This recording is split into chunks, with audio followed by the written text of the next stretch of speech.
welcome back. So today we're going to discuss Chapter 8, which is all about joints, because we just got done talking about skeletons, and basically they're the basis of how we move around, but they're, for the most part, kind of stiff, so we need to make them bendable. And then our muscles make them move, which is what we're going to talk about next time in Chapter 9. So let's talk about how we get the bendy bits in, because that's kind of really important when you need to move around to go get food or run away when there's a zombie attack. Because, you never know. Or, random dinosaur attacks, stuff like that, You got to be able to move. So that's why today we're going to talk about the parts that makes the skeleton flexible. So, again, going back to our adage from the beginning of the semester, it is form follows function. So we can classify joints in two ways, which is actually kind of interesting. And we're going to bounce back and forth between the two of them quite often. So they're classified by tissue, which is the fibrous joints, the cartilaginous joints, and the synovial joints. And then they're classified by function, which is the immovable joints, which are the synthiotherotic, the slightly movable, which is the amphiotherotic, and the freely movable, which is the ditherotic. So, again, we've hit it again where we can classify these guys in more than one way. And like I said, you'll see this continuing. It's kind of a thing. We can classify these guys in more than one way, and we kind of bounce back and forth between these two. So let's talk about the different types of fibrous joints. Now, the fibrous joints are pretty much things that keep bones together, because not everything is, we don't want everything to be bone-on-bone action, but we want a lot of these, make sure they don't fall out either. Or we want, like the radius and the ulna, we don't want them coming apart. So the three types of fibrous joints are the syndesmosis. Again, a good example of this is the basically bones bound by a sheet of bundle of connective tissue, allows for slight movement, like between the ulna and the radius. So basically gives the two bones, and you'll see this with your fibula and tibia too, it gives your bones so that way we can do this and without your bones breaking.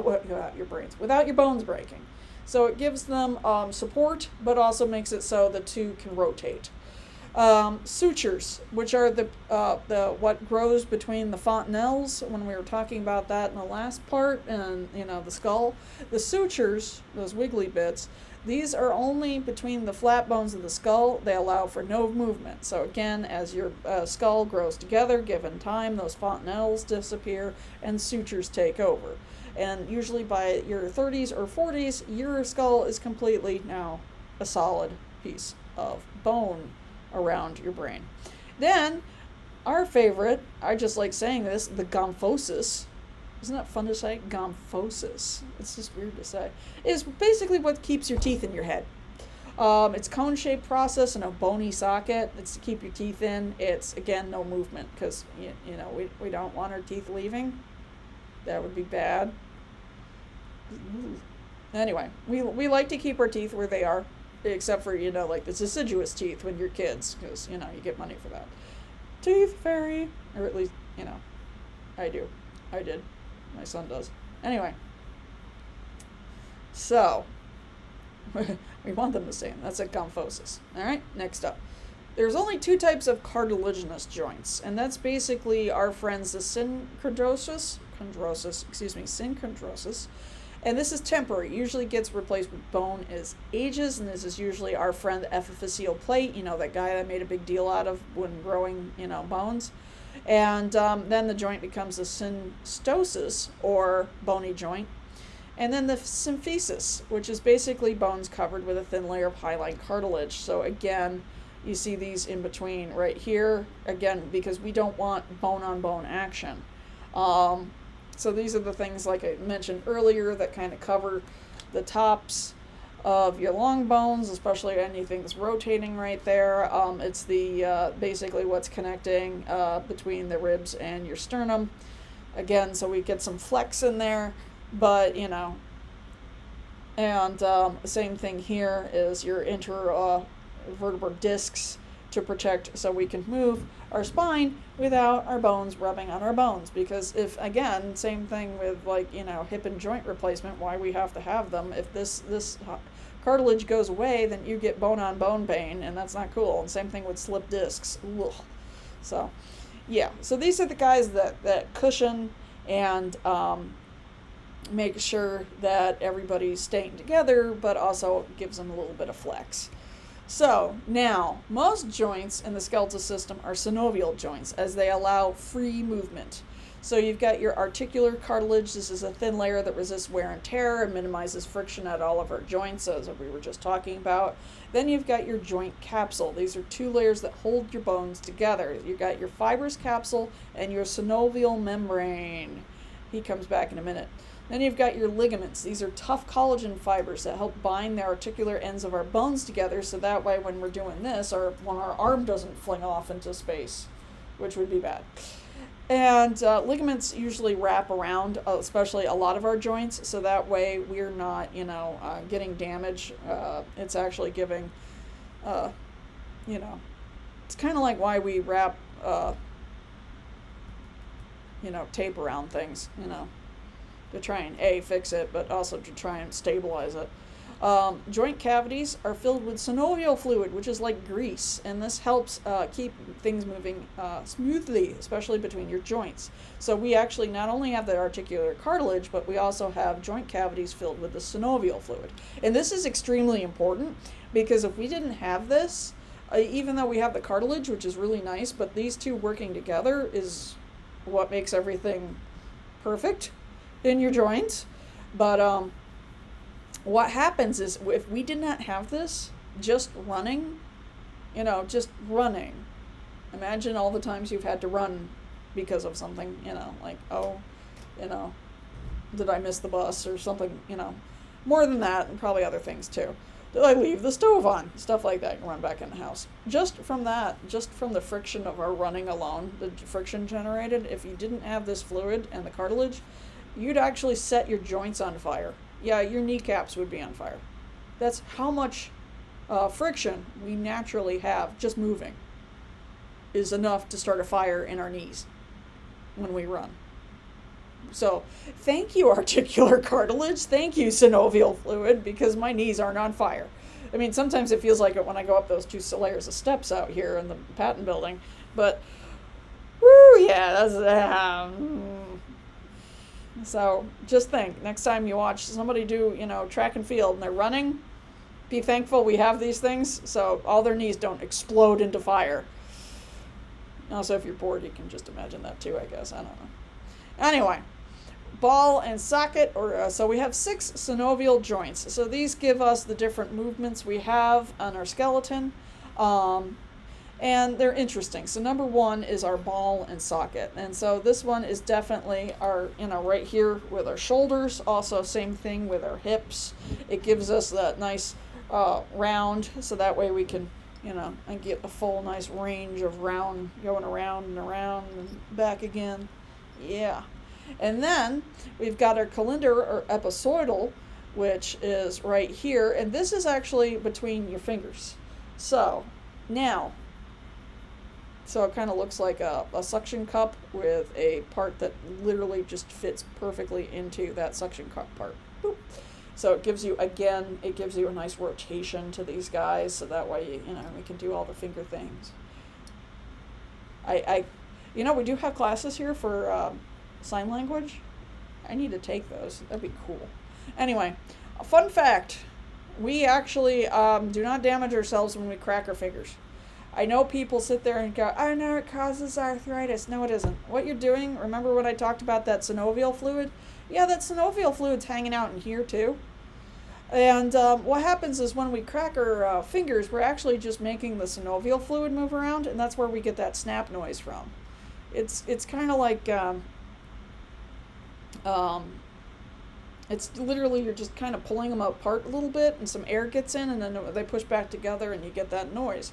So that's literally what cracking your fingers is. So don't let somebody say, it's going to give you arthritis. You're just moving your synovial joint fluid around. That's all you're doing. you're just smushing air out and putting synovial fluid. You're just moving it around. You're just moving your liquids around in your joints, man. So there's no, you're not going to give yourself arthritis. So I had somebody literally tell me that once, and I was just like, no, that's not how that works. Anyway, so that's an old wives' tale. You can pop your fingers as much as you want. You're just moving your fluids around. That's all it is. You're not giving yourself arthritis. Anyway, plane or gliding. This is usually in between your metacarpals, so that way you can grab things with your hand and whatnot. And your hand's pretty flexible in that way. Same thing with your foot, top of your foot. Hinge. So obviously, when you're doing this, get the lift going. Same thing with your knee. That's a hinge. Your pivot. Sorry, if you're, my husband is a huge Major Friends fan, so that's now stuck in my head forever. So the pivot is actually between the ulna and the radius right here. It's this part right here. And you can see that if I had an ulna and a radius to put together for you. But that's the pivot right here, is it kind of gives, again, it. So this, where the humerus fits in and everything like that to the ulna, that's a hinge.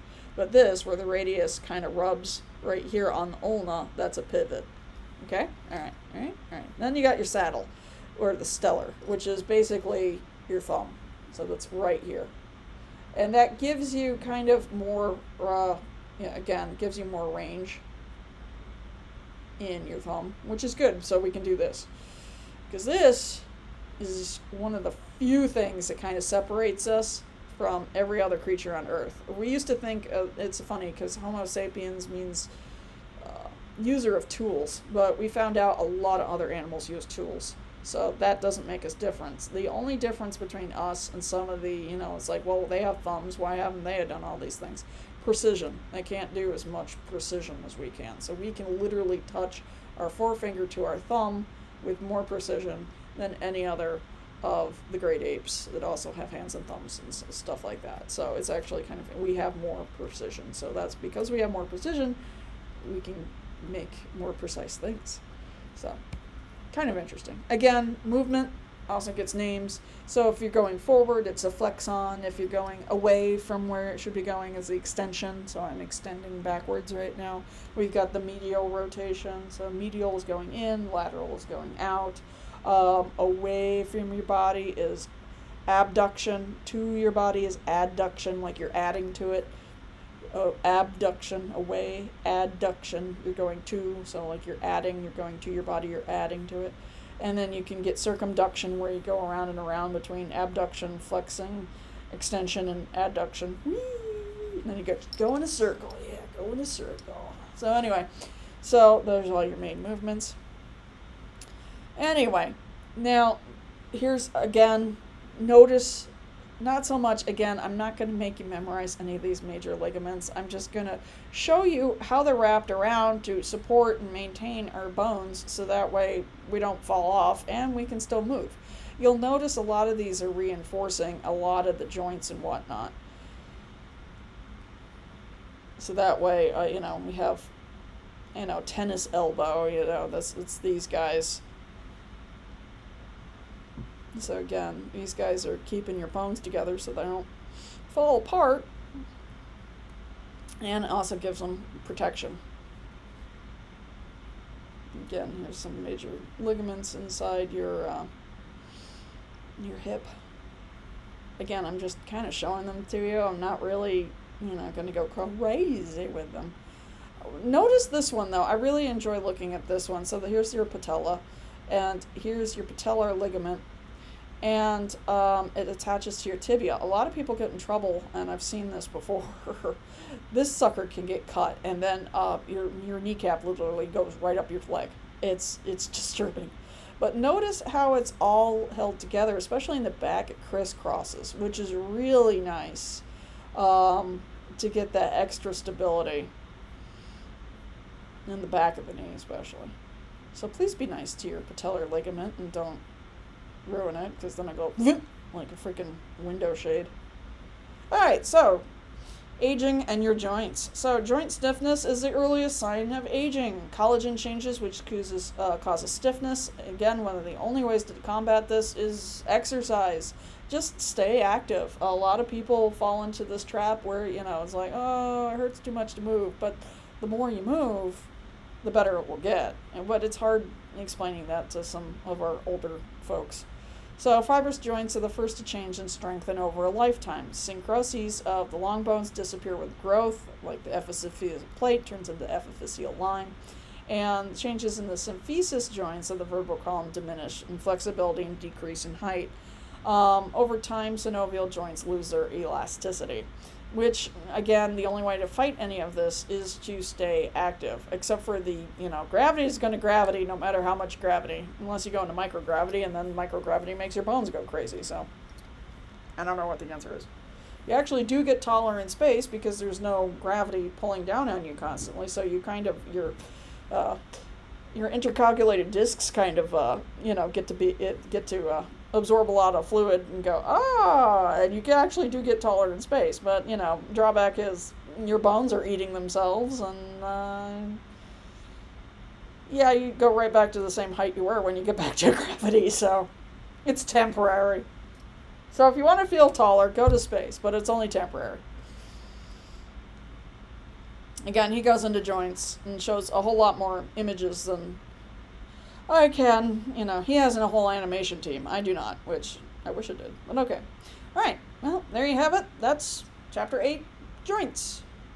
If you have any questions, let me know in the forums, and I'll see you next week. Take it easy. Bye.